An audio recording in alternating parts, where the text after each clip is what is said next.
ஓம் அகிலாண்டேஸ்வரியே போற்றி, அகிலத்தை ஆள்பவளே போற்றி போற்றி. நல்லதே நினைப்போம், நல்லதே விதைப்போம். அம்மன் அருள்வாக்கு குழந்தைகளுக்கு இந்த அம்மன் தாயின் ஆசீர்வாதங்கள் எப்பொழுதுமே முழுமையாக கிடைக்கும்.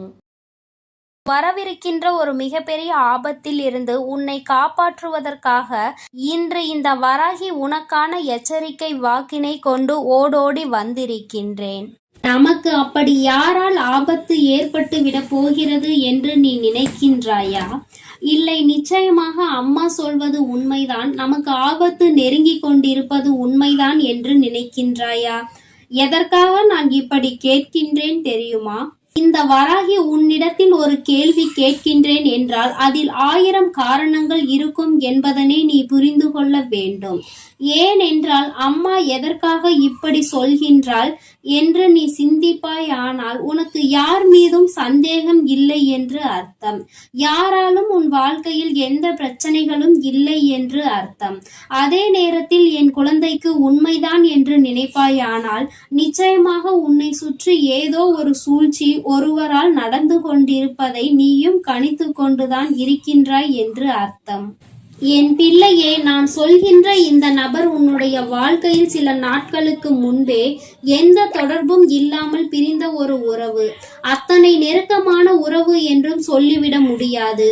ஆனால் என்னவோ அந்த உறவிற்கு உன்னுடைய வாழ்க்கையை பற்றிய அதிகமான கவலை. என்ன கவலை தெரியுமா? நீ நல்லபடியாக இருந்துவிடக் கூடாது என்பது மட்டும்தான். நன்றாக இருக்க வேண்டும் என்று நினைப்பதற்கு தான் ஆள் இல்லையே. எல்லோரும் வாழ்க்கையில் கஷ்டப்பட வேண்டும் என்று நினைக்கின்ற மனிதர்கள் தானே சுற்றி சுற்றி வந்து கொண்டிருக்கின்றார்கள். அப்படி இருக்கும் பொழுது என் குழந்தையே, உன்னுடைய வாழ்க்கையில் உனக்கு இத்தனை பெரிய காயத்தை கொடுக்க நினைத்தவர் யாராக இருக்க முடியும்? எத்தனை பேரை பற்றி இப்பொழுது யோசித்து இருப்பாய் என்று ஒருவர் நம்மிடம் தவறாக பேசினாரே, அவராக இருக்குமோ என்று ஒருவர் நம்மை சற்று முறைத்து பார்த்தார்களே, அவர்களாக இருக்குமோ என்று என் பிள்ளை நீண்ட நாட்களுக்கு முன்பு நம் உறவை துண்டித்து சென்றார்களே, அவர்களாக இருக்குமோ என்று நான் உனக்கு இப்பொழுது தெளிவாக சொல்லிவிடுகின்றேன். நான் சொன்ன பிறகு நிச்சயமாக நீ புரிந்து கொள்வாய் அம்மா சொல்ல வந்தது யாரை பற்றியது என்று. என் குழந்தையே, நாளை ஒரு விஷயம் செய்ய போகின்றாய். ஆனால் அந்த விஷயத்தை செய்வதற்கு முன்பாக உனக்குள் ஒரு பதற்றம் இருந்து கொண்டிருக்கின்றது. அது என்ன பதற்றம் என்றால், நம்மால் இந்த விஷயத்தை செய்ய முடியுமா முடியாதா என்று. என் தங்கமே, நாளை மிகவும் கவனமாக நீ பேசிவிட வேண்டும். பேசுகின்ற வார்த்தைகள் எந்த அளவிற்கு கவனம் இருக்க வேண்டும் தெரியுமா? யாரும் உன்னுடைய வார்த்தைகளில் எந்த ஒரு குற்றத்தையும் கண்டுபிடித்து விடக் கூடாது. ஏனென்றால் தினமும் உன்னோடு பயணித்துக் கொண்டிருக்கின்ற ஒருவர் நாளைய நாளுக்காக எதிர்நோக்கி காத்து கொண்டிருக்கின்றார்கள். நீ எந்த தவறையாவது செய்வாயா? எந்த தவறு உன்னுடைய கவன சிதறலால் நடக்கும், உடனே உன்னை மற்றவர்கள் முன்னிலையில் அவமானப்படுத்திவிட வேண்டும் என்று துடித்துக் கொண்டிருக்கின்றார். அவர் எதற்காக இப்படி துடிக்கின்றார் தெரியுமா? ஒரு நாள் ஒரு இக்கட்டான சூழ்நிலையில் என் குழந்தையே, அவர்களுக்கு உன்னால் உதவ முடியாமல் போய்விட்டது. உன் மனதிற்குள் உதவக்கூடாது என்ற எண்ணம் இல்லை. ஆனால் அந்த சூழ்நிலை அந்த நேரத்தில் அப்படி மாறிவிட்டது. அதனால் என்னுடைய பிள்ளை, நீ அதை செய்யாமல் விட்டுவிட்டதனால் என்னவோ, அவர்களுக்கு எந்த சூழ்நிலையில் எப்படி ஒரு காரணம் நமக்கு கிடைக்கும், அந்த நேரத்தில் உன்னை அவமானப்படுத்திவிடலாம் என்று துடித்து கொண்டிருக்கின்றார்கள். அவர்கள் உன்னை அவமானப்படுத்த துடிப்பது சாதாரணமாக அல்ல. எந்த அளவிற்கு உன் வாழ்க்கையில் உன்னை கண்ணீர் சிந்த வைக்க முடியுமோ அந்த அளவிற்கு உன்னை கண்ணீர் சிந்த வைத்துவிட வேண்டும் என்றல்லவா அவர் நினைக்கின்றார். என் பிள்ளையே, இந்த காலகட்டம் நீ மிகவும் கவனமாக இருக்க வேண்டிய காலகட்டம். எங்கிருந்து யாரால் ஆபத்து வரும் என்று தெரியாத காலகட்டம் அல்லவா? யாருக்குமே இங்கு யார் மீதும் இரக்கம் வருவதில்லை. எதற்காகவும் விட்டு கொடுத்து செல்ல வேண்டும் என்ற எண்ணம் இருப்பதில்லை.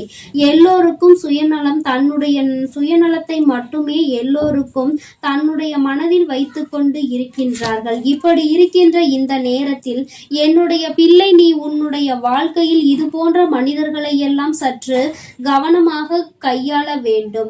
இவர்களை வாழ்க்கையில் இருந்து ஒதுக்கவும் முடியாது, தள்ளி நில் என்று சொல்லிவிடவும் முடியாது. ஏனென்றால் அவர்கள் உன் வாழ்க்கையில் அல்ல, அவர்கள் நீ சொல்கின்ற இடத்தில் உனக்கு தேவையான இடத்தில் இருக்கின்றார்கள். என் குழந்தையே, இவர்கள் என்ன செய்ய நினைத்தாலும் அதை உன்னால் முறியடித்து விட முடியாது. ஆனால் உன்னால் நிச்சயமாக மிகவும் கவனமாக இருக்க முடியும். இவர்களிடத்தில் இருந்து உன்னால் தப்பித்து கொள்ள முடியும். அதற்கு முதலில் உன்னிடத்தில் இருக்க வேண்டியது, எந்த சூழ்நிலையிலும் உண்மையை மட்டும் பேசு. எந்த சூழ்நிலையிலும் யாரிடத்திலும் எந்த விஷயங்களுக்காகவும் பொய் சொல்லி விடாதே. உண்மையாகவும் நேர்மையாகவும் நடந்து கொள். எப்பேற்பட்ட சூழ்நிலையிலும் எப்படி சென்று எப்படி வந்தாலும் எந்த தவறையும் உன்னிடத்தில் கண்டுபிடிக்காதவாறு நீ நடந்து கொள்ள வேண்டும். ஒருபோதும் என் பிள்ளை எதையும் தாண்டி குற்றங்களையும் நீ செய்துவிடக் கூடாது. ஏனென்றால் அவர்கள் உன்னை குற்றம் சுமத்த தயாராக இருப்பார்கள். எல்லாம் உன் பக்கம் சரியாக இருக்கும் பொழுது அதற்கு மேல் யாராலும் உன்னை எதுவும் செய்துவிட முடியாது என்பதை நீயே புரிந்து கொள்வாய். என் தங்கமே, வஞ்சக கூட்டத்திற்கு நடுவே சிக்கிக் கொண்டிருக்கின்றாய். கவனத்தோடு தானே நீ பயணிக்க வேண்டும். என்ன வேண்டுமானாலும் செய்துவிட்டு போகட்டும் என்று இருந்துவிட முடியாது அல்லவா? உன்னுடைய வாழ்க்கையில் சில விஷயங்கள் உனக்கு அதிகப்படியான மனவேதனையை கொடுக்கும் பொழுது நீ கண்ணீர் சிந்த துணிந்து நிற்கின்றாய். என் பிள்ளையே, அது உன்னுடைய பலவீனம் என்பதை முதலில் புரிந்து கொள். என்ன நடந்தாலும் எந்த நேரத்திலும் எதிர்த்து நின்று உன் திறமையை காட்டிவிட்டு தான் நீ வெளியில் வர வேண்டும். ஒருவேளை அங்கு உனக்கு அழுகை வருகிறது என்றால் அது யாருக்கும் தெரியாமல் தான் நீ வெளியில் வந்து அழுது தீர்க்க வேண்டுமே தவிர மற்றவர்கள் முன்னிலையில் அழாதே. ஏன் தெரியுமா? உன்னுடைய பலவீனம் என்னவென்று அறிந்து கொள்வதற்கு அவர்கள் காத்து கொண்டிருக்கின்றார்கள். அதனால் நாம் எங்கு கை வைத்தால் அவர்களுக்கு கண்ணீர் வரும் என்று தெரிந்து கொண்டு அங்கேயே அவர்கள் கை வைக்க துணிவார்கள். பிள்ளையே, அதனால் இந்த சூழ்நிலைகளை எல்லாம் நீ சரியாக புரிந்து கொண்டு உன்னுடைய வாழ்க்கையில் நீ எதையெல்லாம் செய்ய நினைக்கின்றாயோ அதையெல்லாம் சரியாக செய்து இவர்கள் முன்னிலையில் நீ நல்லபடியாக முன்னேற வேண்டும். உனக்கு தடைகளாக நிற்கின்ற இவர்கள் தானாகவே உன் வாழ்க்கையில் இருந்து விலகி செல்வார்கள். இனியும் இவர்களை தீண்டுவதால் எந்த பலனும் இல்லை. நமக்கு தான் எல்லாம் திரும்பி வந்து சேர்ந்து கொண்டிருக்கிறது என்று நினைக்க தொடங்குவார்கள். என் குழந்தையே, உன்னுடைய மனதில் நீ எப்பொழுதும் உறுதியாக இருக்க வேண்டும்.